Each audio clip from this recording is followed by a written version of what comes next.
I'm about to test products made by the most popular YouTubers in the world, from creators with over 1 million subscribers to creators with well over 50 million. And I'm not holding back. This is about to get brutal. Last time I tested celebrity-made products, the average score was less than 5 out of 10. So, here's our new rating board. Let's get ready to lose some friends with me. Oh yeah, and best product gets a permanent place in our Hall of Fame. So, let's start with the Clicks smartphone keyboard from MrMobile, this legend of a tech reviewer with 1.3 million subscribers. Oh, whoa. On first glance, this actually kind of looks like a prank gadget. You remember when the iPhone 5 was slightly taller than the iPhone 4 and we were all joking that this is what Apple was heading towards? Yeah, this is a lot. There's no chance that this is fitting into your average pocket. And if you've got women's jeans, it's over. I feel like every time you take this thing out, it's gonna look like one of those magician's handkerchiefs that just keeps going. Does wireless charging still work? Technically, yes, but it's quite finicky now. And MagSafe is even more of a stretch. Like, technically works, but I wouldn't call this MagSafe compatible just because of how loose the connection now is. So this had better be a very good typing experience. I'm not really sure about this, to be honest. It is very BlackBerry-esque, which makes a lot of sense, since to make this, they actually worked with one of the designers of the BlackBerry Bold. But, and this is just my personal preference, all this reminds me of is why I choose not to use a BlackBerry anymore. Like, I do think over time you could get close to the speed of a virtual keyboard typing on this, but you're still never going to match it just because of the fact that there's a lot more resistance with a physical one. Oh, do you know the thing that I didn't factor in is that the phone is so heavy and you're holding it with your hands clamped down at the bottom here, so there is so much tipping force pulling it over. So, rating-wise, I wouldn't say this is garbage. I like that the keys have a built-in backlight. I like that you can still charge your phone while using the case. I like that not having to have a virtual keyboard can free up a lot of space on your screen. There will be users out there who love this thing so much that they'd be happy to put up with all of the compromises. Am I one of them? Probably not. Absolutely love the guy's videos, but the product, it's not really clicking with me. 4 out of 10. This is actually so rough. I have to be honest with these ratings, but people are not going to be happy. Now, if you don't know Hank Green, yes you do. He's one of the absolutely OG YouTubers, and he's got his fingers in a million different pies. You've almost certainly seen him on SciShow, his Vlogbrothers channel, or just explaining weird science concepts on TikTok. And his product is going to sound like a joke. It actually isn't. So this is for people who really struggle with 3D movies. You know, people who get headaches just by trying to watch them. So it converts them back into 2D with none of the blurriness that you would get from just taking your 3D glasses off. And I think it's pretty clever. So while 3D glasses receive a separate image to each eye, allowing your brain to combine the two images into one image that appears to have depth, these work by just receiving one of those images projected at you by a 3D movie and blocking out the other. Hank actually created them all the way back in 2010 when he wanted to go see Tron Legacy in 3D with his wife, who told him that she'd have to see it in 2D because 3D gives her headaches. So, unlike the vast majority of people who would have taken this as an opportunity to just go and see the film in 2D, Hank decided to instead create reverse 3D glasses so that they could both go to the 3D movie together. And you know what? On our 3D TV from 2014 that we spent a full day scouting for on Facebook Marketplace, it actually works. 3D movie, completely converted back, no blurriness. I've got mad respect for this. He identified a real problem, he built a very usable solution, he sells it for just $10. Straight to an 8 out of 10. Tough act to follow, but let's see if inventor Simone Giertz with 2.8 million subscribers can do it. She's probably best known for turning her Tesla into a pickup truck. And I assume she must have got so tired of people looking at her surname and pronouncing it Giertz that when it came to starting her own company, she decided to name it after the very literal way that you should pronounce that surname. And honestly, I think this goal calendar is the most interesting thing that she's released so far. Originally made for her own purposes to help her to meditate every day for a year, but she just ended up loving it so much that she stuck it on Kickstarter.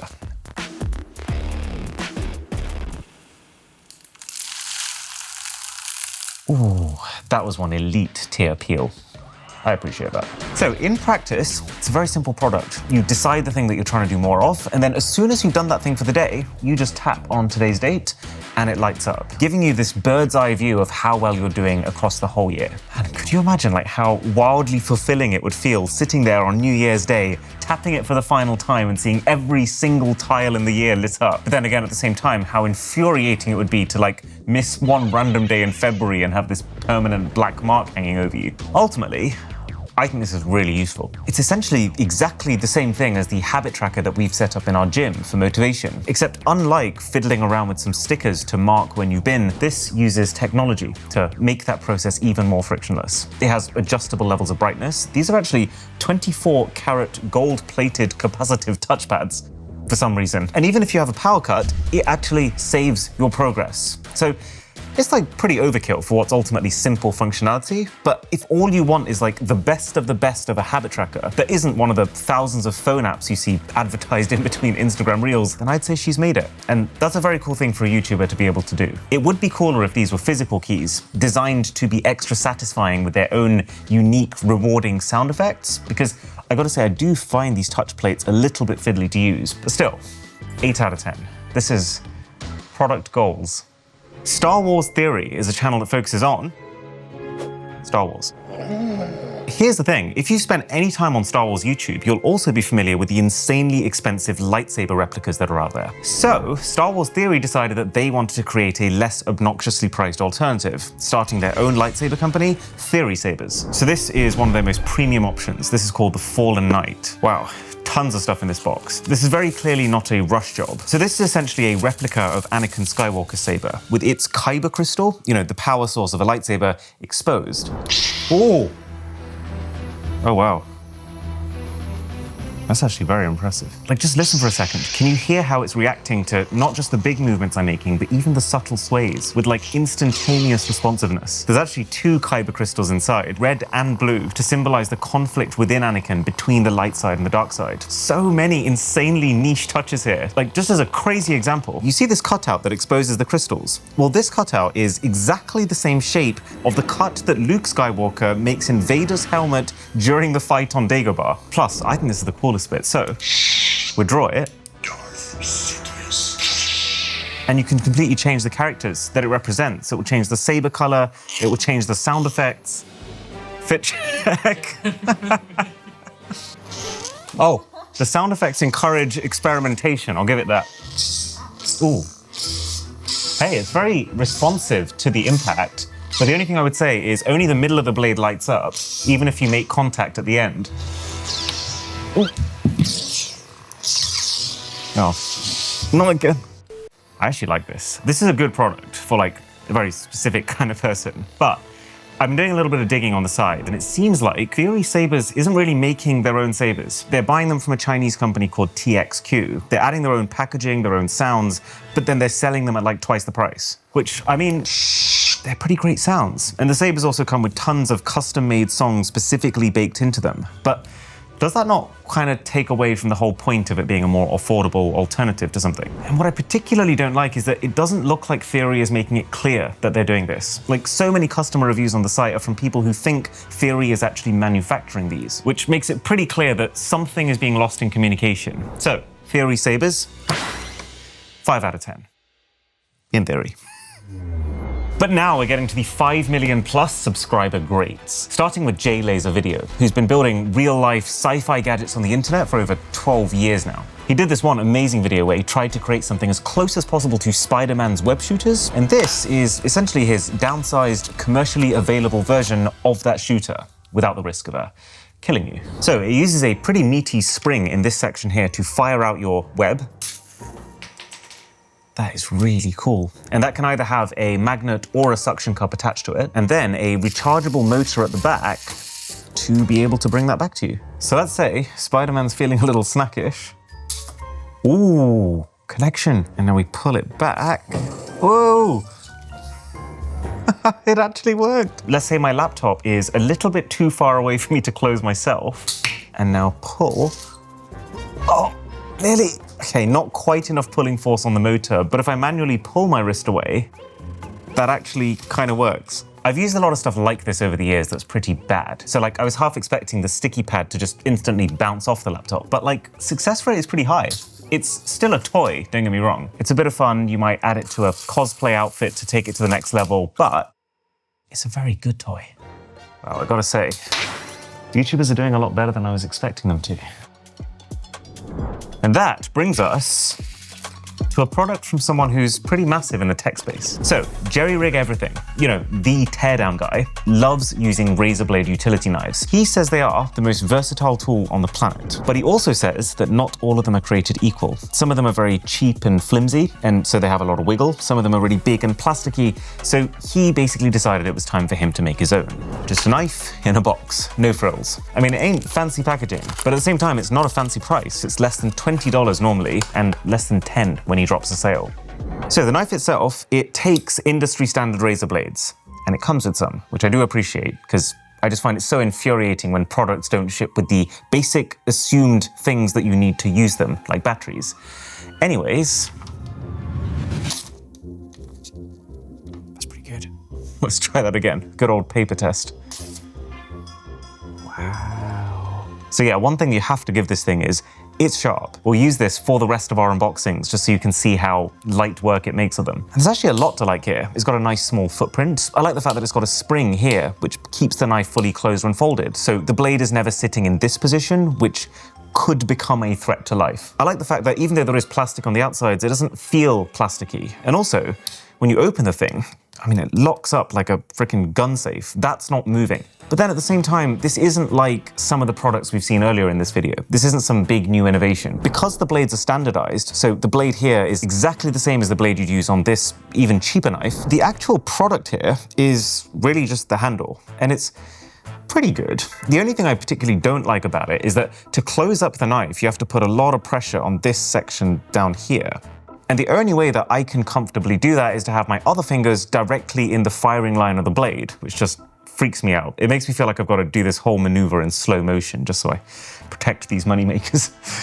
So I'm going to put this right in between 6 and 7, so 6.5. Now, while that tech YouTuber's product is very simple, very uncontroversial, the Anark smartwatch is on the complete opposite end of the spectrum. So, TechBurner is a very popular Indian tech YouTuber, and one of the very few who's not just released accessories of his own, but his own actual smart device. Feels good to actually have a sharp knife now. But this smartwatch, while initially receiving an incredibly strong reception, with TechBurner's announcement video hitting basically 10 million views with over 500,000 likes for his immense ambition, then started to get roasted pretty bad once people actually got their hands on the thing. So what do I think? Well, I actually think the design is great. I think it's really impressive that as a piece of hardware, he's actually managed to make something that feels distinctive without looking tacky. The strap feels premium, the casing feels premium. I don't think that's a small feat. And while the software doesn't feel as premium, like as a very quick demo, Apple Watch,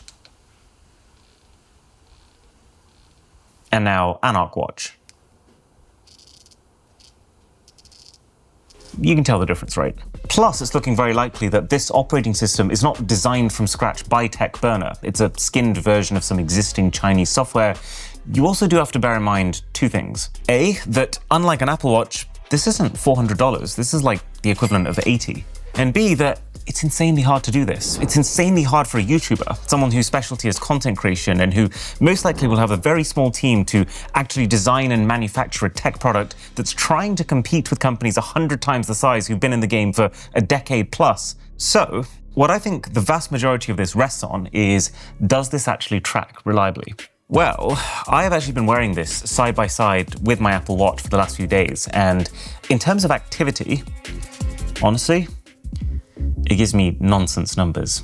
Like if my elliptical says that my heart rate is 100, the Apple Watch will pretty much always be no more than 1 or 2 off that. The Anark is very regularly off by 10 to 15. That's not within normal margin of error. That's just wrong. And then in terms of sleep, I mean, I would say the Apple Watch is not perfect, but at the same time, it's 95% there. Like I have cross-checked this against a bunch of other sleep measuring devices like smart beds and sensors that go underneath your mattresses. And the Anark produced such different results to the Apple Watch that honestly, it just feels like it's guessing. Like I know for a fact this day that I woke up at 8 a.m. This is telling me that I was still asleep at 8:48 somehow. And just generally, there's quite a few things here that could easily be ironed out with the Gen 2 product, but that persistently remind you that this isn't one. Like the metal here is constantly clanging against things. The screen can just blast out light at night when you move your wrist too much. So, while I really, really do respect the attempt, I'm going to have to say, not this time. Watch this space. Now, if you thought the JLaservideo web shooter was an impressive demo of someone creating fictional gadgets in real life, then I think the Hacksmith Industries lightsaber, based on the consistently improving full-size version that the guy's been working on in his videos for years now, has a pretty good chance of topping even that. So the packaging itself is designed to be used as a display stand. Oh, check this out. I helped develop the world's first lightsaber. That is great fan service. And then inside it all, here we go. Wow. It's like proper full metal construction. So, while these are both YouTuber-made lightsabers, they go about it in completely opposite ways. Theory have gone for the full-size $600 proper replica display model type route. Hacksmith have gone for miniaturized $99 blowtorch. All right. Whoa. Oh my God. Holy cow. I mean, on the full spectrum of how good or bad I thought this could have been, this is the higher end. It definitely feels like quite a bit more than just a lighter in a fancy body. Oh yeah, and do you want to know the coolest bit? You can also put these color-changing inserts into your saber to change the color of the flame, which work by adding certain salt crystals into the burn. So if I stick that onto there, and then... when it catches, can you see that? It's bright green. That is actually so cool, especially because of how similar that is to how a lightsaber's kyber crystal is meant to determine the color of the blade. Let's see what kind of power we're working with. Whoa! Woo! The speed that thing collapsed. It's actually a pretty serious piece of equipment. So what would I actually use this for in my day-to-day life? Honestly, probably like lighting candles, and that's about it. Would I keep buying these color change inserts? Probably not. They're like $14 for a pack of 12 and they last about 2 minutes. But is this a really unique product that's very cool, delivers on exactly what it sets out to without any major real compromises? Hell yeah. I am going to award it our first 9 out of 10. With almost 16 million subscribers now, it's airrack time. And I just want to say, seeing this, either this guy is like a master of marketing, or he has very literally reinvented cuisine. Because his product, Pizzafy, a sauce that in his words turns anything into pizza, is about as tantalizing of a prospect as it gets. So I actually got sent this one from airrack himself. I told him we were making this video and he basically just replied, say no more. And then this box showed up. So this is his Pizzafy sauce, and then I guess stuff to use it with. Wait, dried pineapple chunks. Oh, I suppose because pineapple pizza. Pringles, what's this? Oh, it's just a box of insects. Oh my God, ugh. So here's what I think is the use case for this. You're really craving a pizza, but at the same time, you can't be bothered to actually go to the kitchen and hand make one yourself for 20 minutes. So how close does it get? So we're going to assume that real pizza is a 10. So now, Pizzafy on toast. This feels like such a stretch. I actually really like it. It's very rich, indulgent sauce that does a very good job converting this into tasting like pizza without being so much that you can't eat it in large quantities, like a lot of sauces. I'd say that's like 85% on the way to being pizza. Right, let's try a pineapple chunk. That's the weirdest combination of foods I've ever eaten. The link to pizza is starting to become a little tenuous. I'd say that's 50% as good as pizza. And finally, let's try it on something that's distinctly not tasty. So, Pizzafy on cauliflower. Yeah, I feel like at that point, it starts to just taste like salty seasoning. So, if I'm being really honest, do I think this is very clever and also slightly misleading marketing?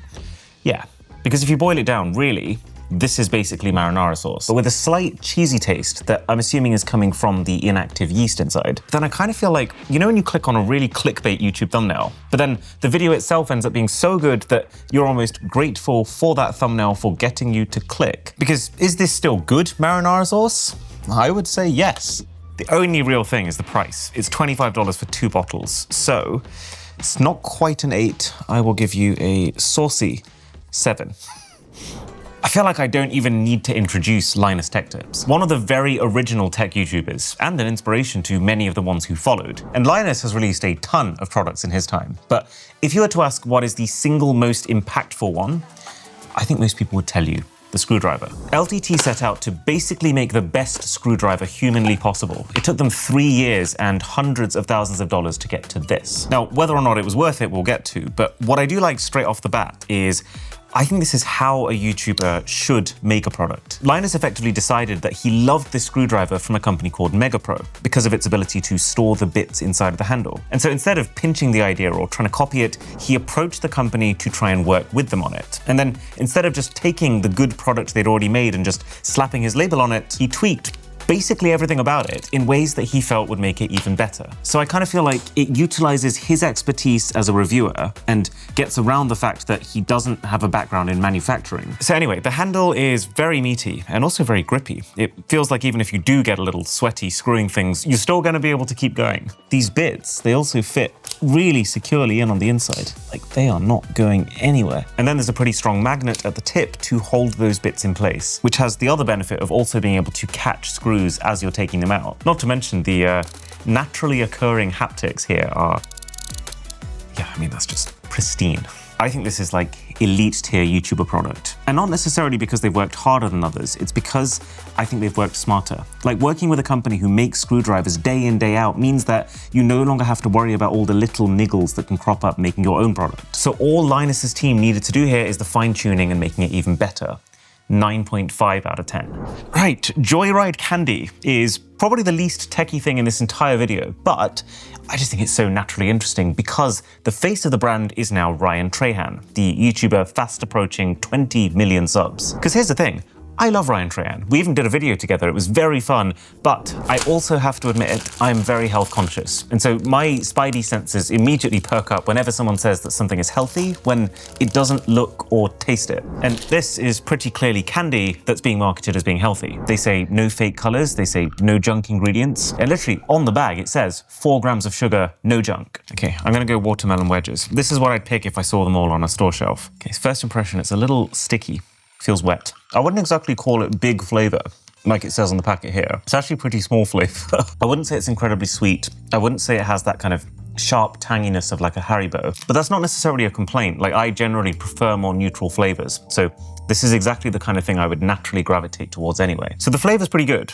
Then the question becomes, how have they made that flavor pretty good? Because if it is just 4 grams of sugar and then a bucket load of aspartame sweetener, then what's the point? Right, so the 2 key sources of sweetness in this, apart from sugar, are allulose and stevia, which, I mean, as far as the current medical understanding of these two is concerned, they are both naturally occurring low and 0 calorie sweeteners that don't spike your blood glucose. I actually went on a really strict diet a couple of years ago where the only source of sweetness I could have was stevia, and I was sick of it because the aftertaste is horrible, which is probably why they've combined it with allulose and sugar. Okay, so my review is, I really like the products. I just think they need one tweak. I think instead of writing no junk on the front, because if we're being really honest, this is still an ultra-processed candy packed full of sweeteners, and no junk definitely implies it's healthy. It really should change to less junk. That would make it clear that it's healthier than a lot of its competitors, because I think it's pretty fair to say that it is, but also that it's not healthy compared to, say, a piece of fruit. And then you factor in cost. This is like, I actually haven't seen a candy more expensive than this. It's like $5 a bag. So in totality,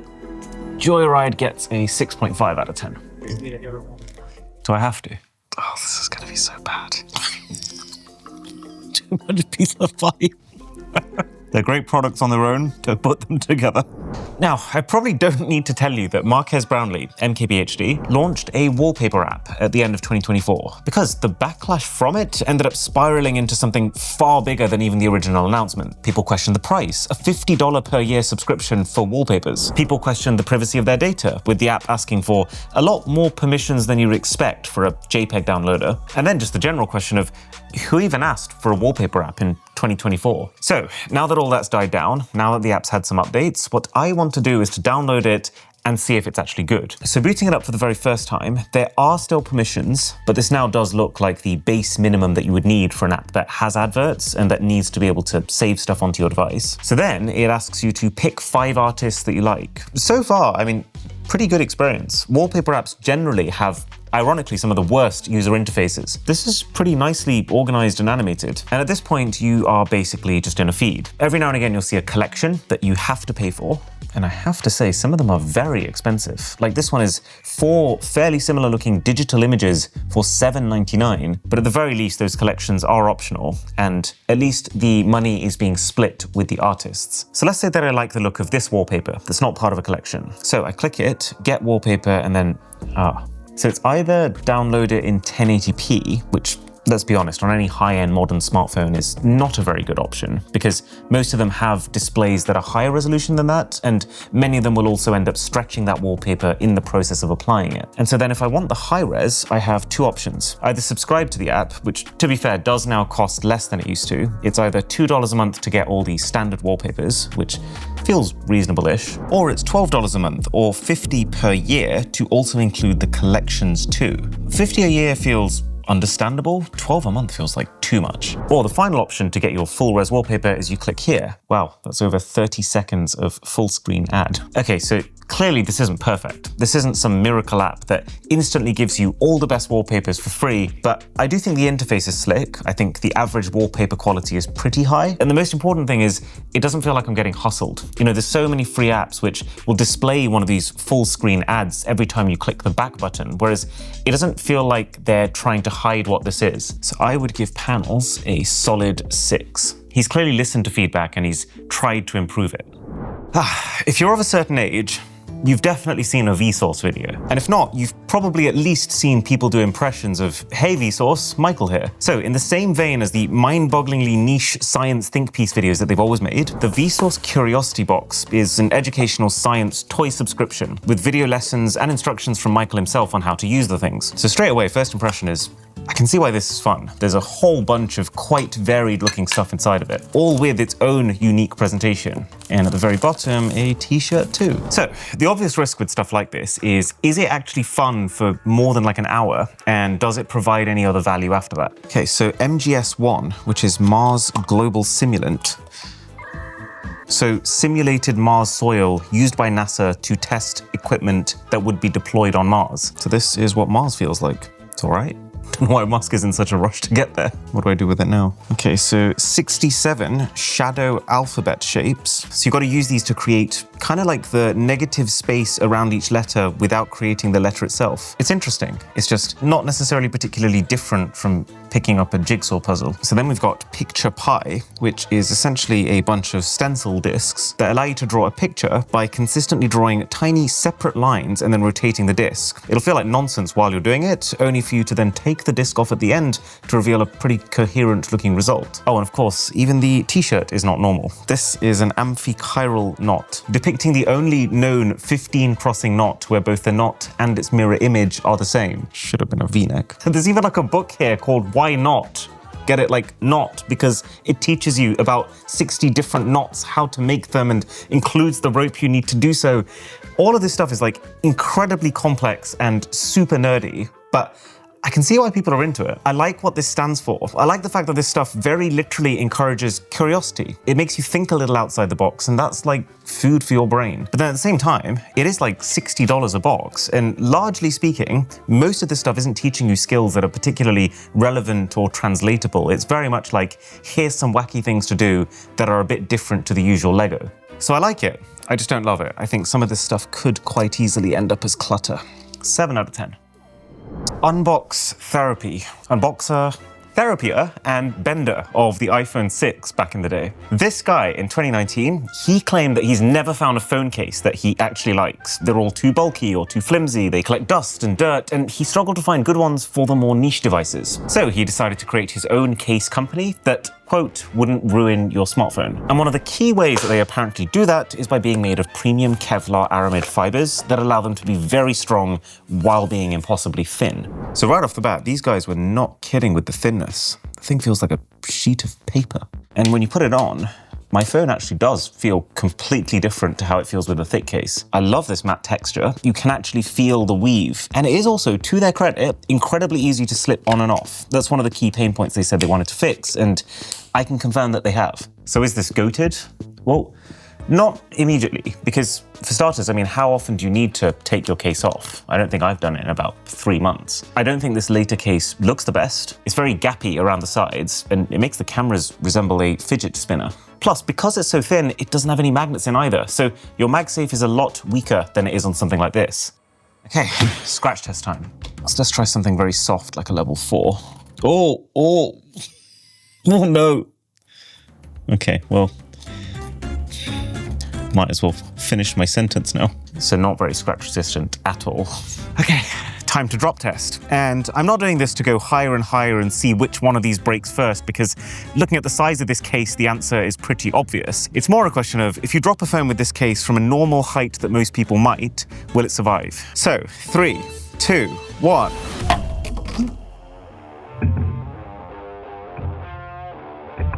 Not great noises. So my main phone with my main case are completely fine, with some very, very light marking where the case has hit the floor. The later case has importantly completely protected the phone, but the case itself has suffered a little bit more casualty. So it does serve the base function of protecting your phone in a form factor that's not too bulky and that has this really nice, comfortable matte texture.